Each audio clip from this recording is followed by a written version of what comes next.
নাকাতাল্লাহ, আল্লাহর উট। নাকা শব্দের পরে আল্লাহর নামটি যোগ করার কারণে আল্লাহ বোঝাচ্ছেন যে এই উটটি অন্য কোনো উটের সাথে তুলনা করা যাবে না। অমুক উটের সাথে তমুক উটের তুলনা হতে পারে, কিন্তু আল্লাহর উটের সাথে অন্য কোনো উটের তুলনা হবে না। আমি যদি আগুন ধরাই, এর সাথে অন্য একজন যদি বেশি ফুয়েল নিয়ে আগুন ধরায় বা অনেকে মিলে যদি আগুন ধরায়, এর সাথে তুলনা হতে পারে। তাদের হয়তো আগুন ধরানোর জিনিস আছে, বড় জায়গায় অনেক তেল দিয়ে বিশাল আগুন জ্বালালো, এটা তুলনা করা যায়। কিন্তু আল্লাহর আগুন, এই শব্দ দুইটি দিয়ে কি বোঝা যায়?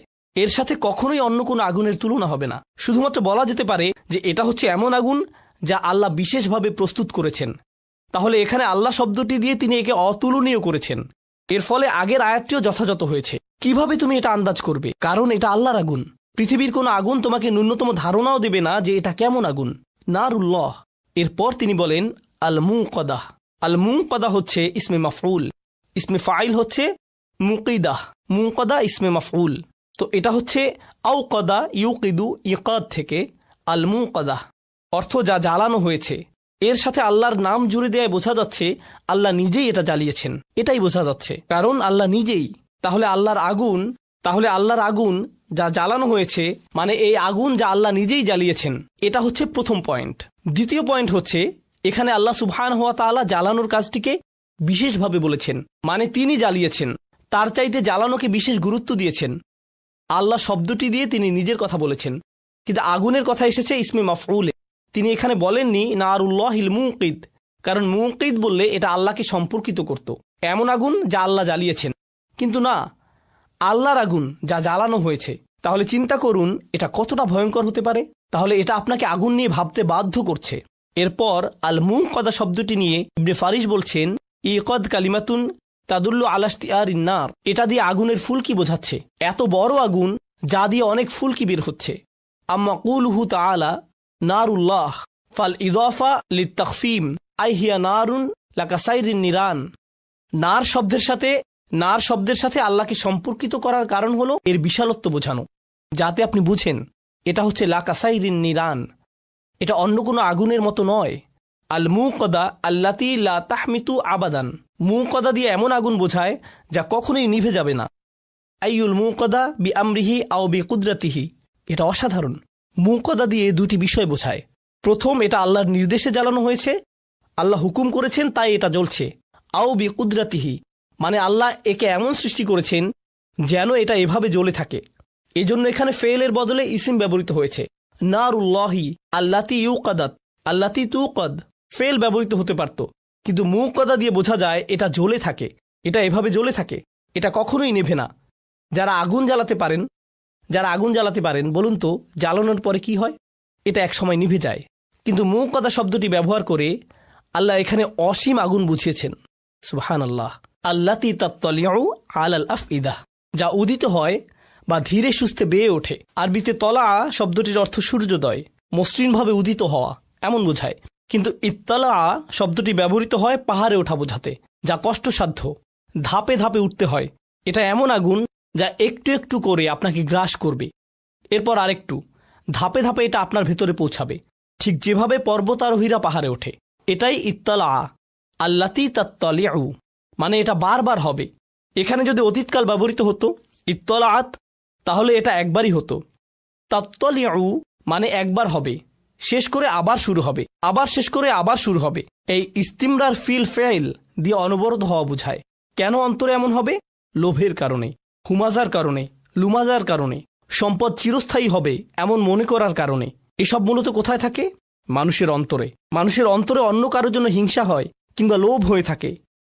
এটা নয়, এটা যেহেতু এতে করে অন্তর পুড়ে যায়, সত্যিকার অর্থে অন্তরে জ্বলে পুড়ে যায়, তাই আমরা এখানে নয় শব্দটি ব্যবহার করব। কেননা ফুয়াদ শব্দটি দিয়ে বোঝায় কারো অন্তর পুড়ে গেছে, মানে এমন মাংসের টুকরা যা আগুন দিয়ে আচ্ছন্ন রয়েছে। এটাই এর আক্ষরিক অর্থ। মূলত রূপকভাবে বলা হলেও এখন এটা রূপক অর্থে নয়, আক্ষরিকভাবেও এটা ফুয়াদ। তাহলে আল্লাতি তাত্তালিউ আলাল আফইদা ফালাম আন্নাহু তাআলাল জাবাল আত্তালা আলাইহি, আপনি সহজে পাহাড়ে উঠতে পারেন, আবার কঠিনভাবে উঠতে পারেন।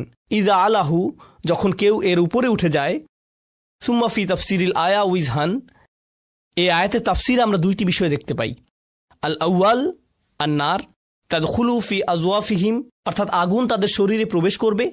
হাত্তা তাসিলা ইলা সুদুরিহিম, যতক্ষণ না এটা তাদের বুকের ভেতরে প্রবেশ করে। ওহুম তাত্তালিউ আলাল আফইদাতিহিম, এরপর এটা অন্তরে পৌঁছে যাবে। ওয়ালা শাই ফি বাদানিল ইনসান আলতাফ মিনাল ফুয়াদ, মানুষের শরীরে ফুয়াদের চেয়ে সূক্ষ্ম ও গভীর কোনো কিছু নেই। এটা বুকের খাঁচা দিয়ে আবৃত থাকে, এটা একটা গভীর গহ্বর, এটা মানুষের শরীরের সবচেয়ে শক্ত হাড় দিয়ে ঘেরা থাকে। আর হ্যাঁ, আল্লাহ মানুষকে এভাবেই সৃষ্টি করেছেন। শরীরের সবচেয়ে গুরুত্বপূর্ণ অংশগুলো সবচেয়ে বেশি সুরক্ষিত থাকে, হৃদয় সুরক্ষিত থাকে, চিন্তা চেতনাও সুরক্ষিত থাকে শরীরের সবচেয়ে শক্ত হাড় দিয়ে। কিন্তু ঠোঁট ততটা সুরক্ষিত নয়, কারণ এর ততটা সুরক্ষার প্রয়োজন নেই। এর আসলে মাঝে মধ্যে শাস্তির দরকার হয়। এটা দিয়ে মানুষ আসলে বেশি পাপীর ভাগীদার হয়। যা আপনার ঈমানকে বাঁচাবে সেটা সুরক্ষিত, কিন্তু যা আপনাকে বিপদের মধ্যে ফেলে দিবে সেটা খোলামেলা। সুবহানাল্লাহ। যাই হোক, ফুয়াদ শব্দের আরেকটি অর্থ হচ্ছে অন্তরের সবচেয়ে গভীরতম জায়গা। এটাও গুরুত্বপূর্ণ, ভাষাগতভাবে সবচেয়ে গভীর, অন্তরের সবচেয়ে গভীরতম জায়গা। ওয়ালা আসাদ্দু তাআল্লু মানমিনহু বিআদান ইউমাসুহু, এটা এমন জায়গা যেখানে সবচেয়ে বেশি কষ্ট অনুভূত হয়। ফাকাইফা ইজা তলাত নারু জাহান্নাম আস্তাউলাত আলাইহি, কিভাবে এটা সম্ভব যে জাহান্নামের আগুন এসে এর উপর চড়ে বসবে? তিনি বলেন, ইজা লাহা তলাকা, যদি আগুন অন্তরকে গ্রাস করে তাহলে সে মারা যাবে। এজন্যই আল্লাহ আযজা ওয়া জাল্লা বলেছেন এটা তার উপরে উঠবে, কিন্তু এটা তাকে গ্রাস করবে না। মানে এটা হাড় চূর্ণ বিচূর্ণ করে দিবে, মাংস গলিয়ে দিবে, কিন্তু অন্তরকে গ্রাস করবে না। অন্তর কষ্ট অনুভব করবে, বারবার এটা কষ্ট পেতে থাকবে, এটা অন্তরকে জ্বালিয়ে দিবে না। সুবহানাল্লাহ। ফালিযালিকা ইয়াকুল সুবহানাহু ওয়া তাআলা সুম্মা লা ইয়ামুতু ফিহা ওয়া লা ইয়াহইয়া, এজন্যই সে এতে মারা যাবে না, কারণ অন্তরকে গ্রাস করলে সে মরে যাবে, তাই এটা বারবার অন্তরকে কষ্ট দিতে থাকবে। এই আয়াতের ব্যাপারে আরেকটি গুরুত্বপূর্ণ মন্তব্য, ওয়া ইয়াজুজ আন ইউখাস আল আফইদা লিআন্নাহা মাওয়াতিনুল কুফর।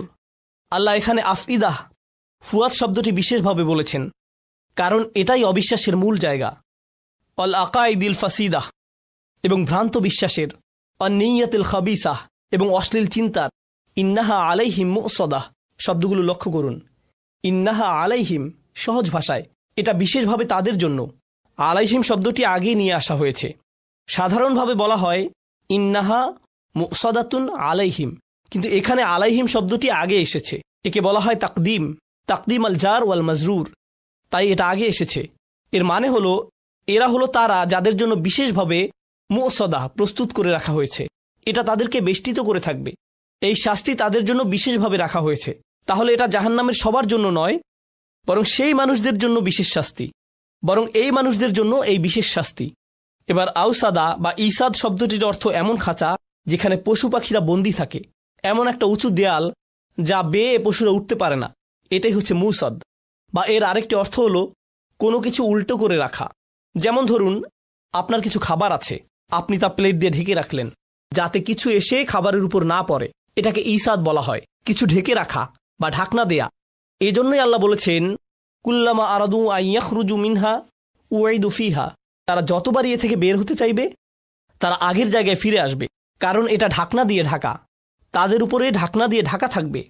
মুসাদা আলাম ইয়াকুল মুতবাকা শব্দটি দিয়েও ঢাকনা দিয়ে ঢাকা বোঝায়, কিন্তু তিনি এখানে মুতবাকা ব্যবহার করেননি, তিনি মুসাদা ব্যবহার করেছেন। লিআন্নাল মুসাদা হিয়াল আবওয়াব আল মুগলাকা, এটা অসাধারণ, কারণ মুসাদা দিয়ে বোঝা যায় যার দরজা বন্ধ, সেখানে দরজা আছে কিন্তু সেগুলো বন্ধ। কিন্তু এখানে যদি মুতবাকা হতো তার মানে সেখানে কোনো দরজা নেই, এটা এমন ঢাকনা যা খোলা যায় না, কিন্তু মুসাদা খোলা যায়, এর দরজা আছে। তাহলে এতে কিসের সম্ভাবনা থাকে? তাহলে আসুন দেখি কিভাবে। আন্নাহু লাউ শাআ ইয়াজআল যালিকার মাউত বিহাইসু লা ইয়াকুল লাহুল বাব লাকিন্নাহু বিল বাব, তিনি এমন কিছু বলতে পারতেন যাতে দরজা নেই, কিন্তু তিনি এমন শব্দ ব্যবহার করেছেন যাতে দরজা আছে। ইয়াজকুরুহুমুল খুরুজ, পালানোর পথ রাখার কারণ হলো ফাইয়াজিদু ফি হাসরাতিহিম, কারণ এটা তাদের অনেক উঁচুতে, যা আমরা পরবর্তী আয়াতেই পাই। তারা দরজার খোঁজ করতে থাকবে যা তাদের হাসরা বাড়িয়ে দিবে, তাদের আফসোস। দেখুন, যদি কোনো সম্ভাবনা না থাকে আমরা আশা ছেড়ে দেই, কিন্তু এখানে দরজা দেখা যাচ্ছে আর সেখানে যাওয়ার আশা কষ্ট বাড়িয়ে দিচ্ছে। তাই আল্লাহ তাদের মানসিক কষ্ট বোঝানোর জন্য মুসাদা শব্দটি ব্যবহার করেছেন। ওয়ালাম ইয়াকুল মুসাদাতুন আলাইহিম, তিনি এখানে মুসাদাতুন আলাইহিম বলেননি, তিনি বলেছেন আলাইহিম মুসাদা। ইউফিদু আন্নাল মাকসুদ আওয়াইলান কাউনুহুম বিহাযিহিল হালাহ, এর একটি মাহাত্ম্য হলো যাতে তারা উপলব্ধি করে যে তারা কেমন অবস্থায় থাকবে। মুসাদা কে বিশেষ না করে তিনি তাদের অবস্থাকে গুরুত্ব দিয়েছেন।